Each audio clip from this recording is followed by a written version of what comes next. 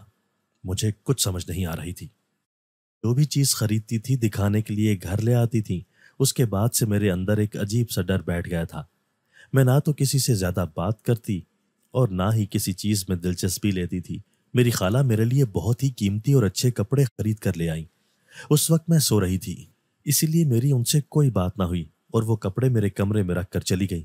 جو میں نے ان کے جانے کے بعد دیکھے، سارے ہی کپڑے مجھے بہت پسند آئے تھے۔ میں نے انہیں اپنی الماری میں سنبھال کر رکھ دیا، لیکن جیسے ہی رات ہوئی تھی تو مجھے ایسا لگا تھا کہ جیسے میرے کمرے میں کسی چیز کا شور مسلسل ہو رہا ہے۔ میں نے دیکھا تو میرے کمرے کی الماری کبھی کھل رہی تھی اور کبھی خود بخود بند ہو رہی تھی۔ پھر اچانک سے وہی سارے کپڑے نیچے گرے تھے جو میری خالہ میرے لیے خرید کر لائی تھی، اور نیچے گرتے ہی ان کپڑوں کو آگ لگ گئی تھی۔ میں نے خوف سے چیخیں مارنا شروع کر دی تھی۔ میرے ابا میرے کمرے میں آئے تھے تو جس جگہ کپڑے جل رہے تھے وہاں کچھ بھی موجود نہیں تھا۔ میری سوتیلی ماں نے میرے ابا سے یہ کہنا شروع کر دیا تھا کہ میں جان بوجھ کر یہ سب کچھ کر رہی ہوں۔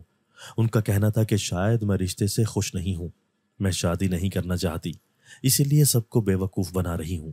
گھر میں کوئی بھی میری بات پر بھروسہ نہیں کرتا تھا۔ سبھی لوگ مجھے یہ کہہ کر چپ کروا دیتے تھے کہ میں یہ سب کچھ جان بوجھ کر کرتی ہوں۔ میں بھی رو دھو کر اپنی ماں کو یاد کرتی بیٹھ جاتی تھی۔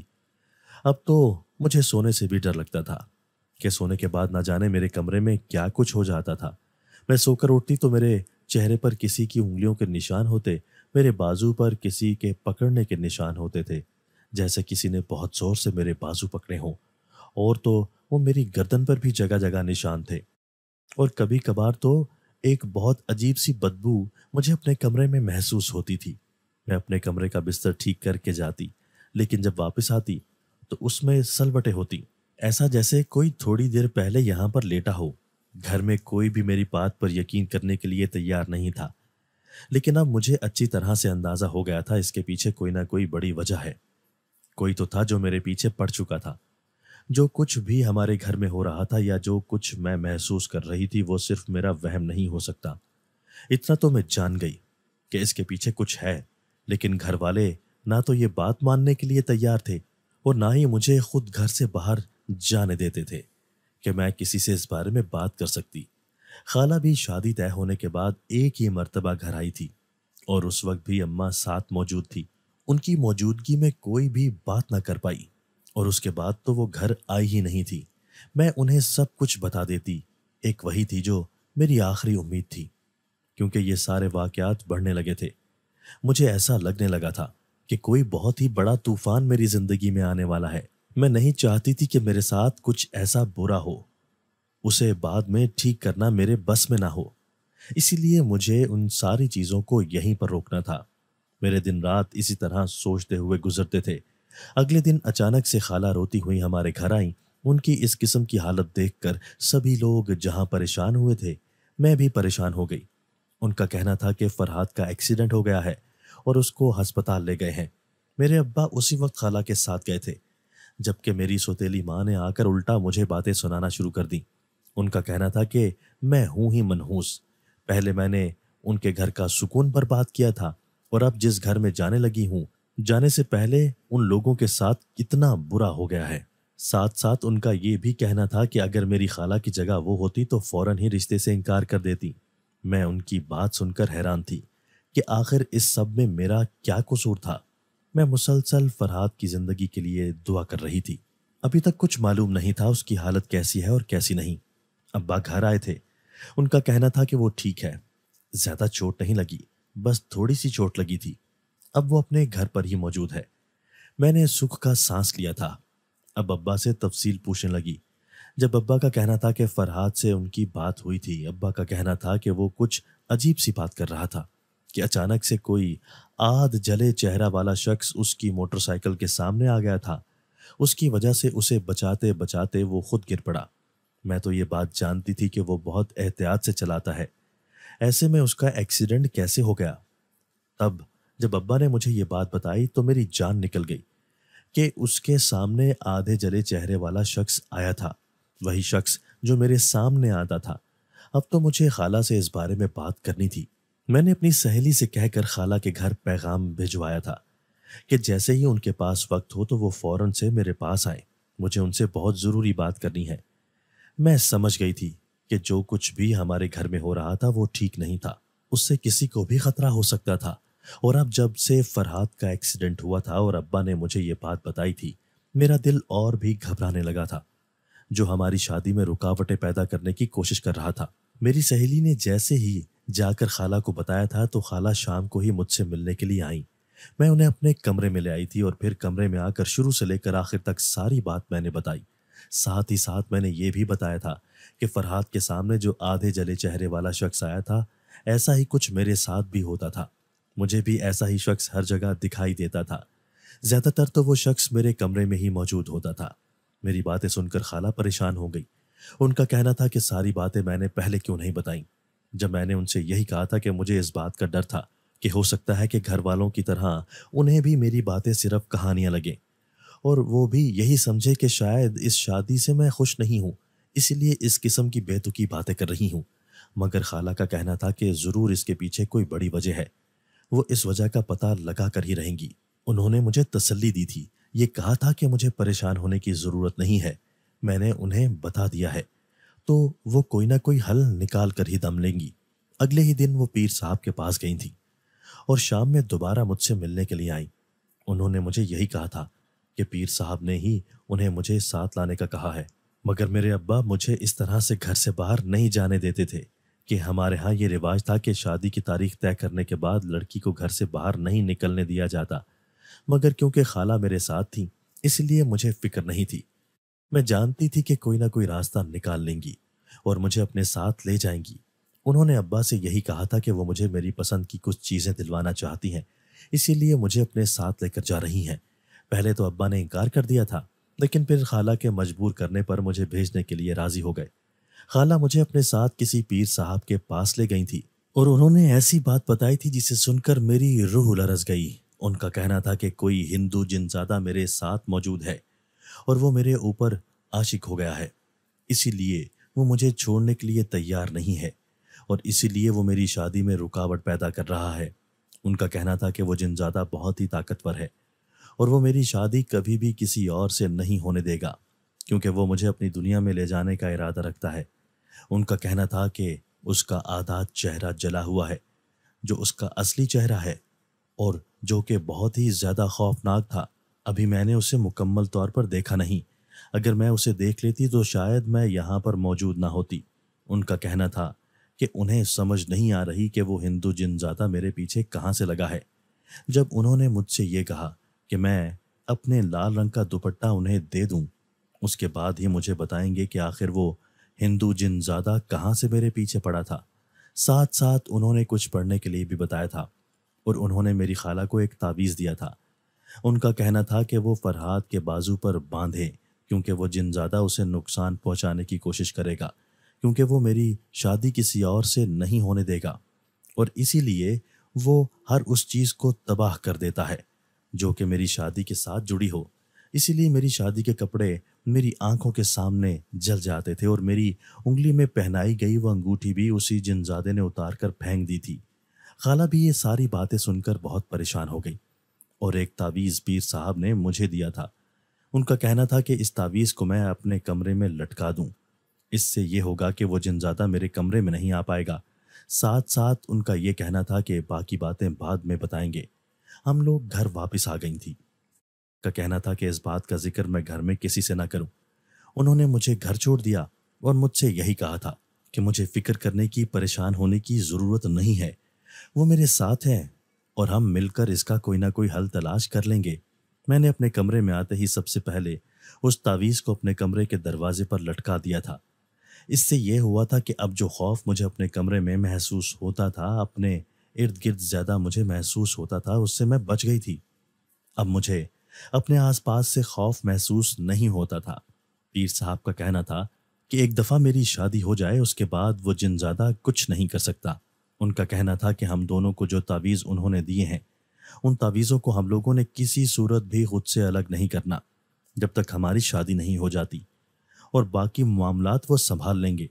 کیونکہ وہ تعویذ میرے کمرے میں موجود تھا اسی لیے میں اپنا زیادہ تر وقت اپنے کمرے میں ہی گزارتی تھی۔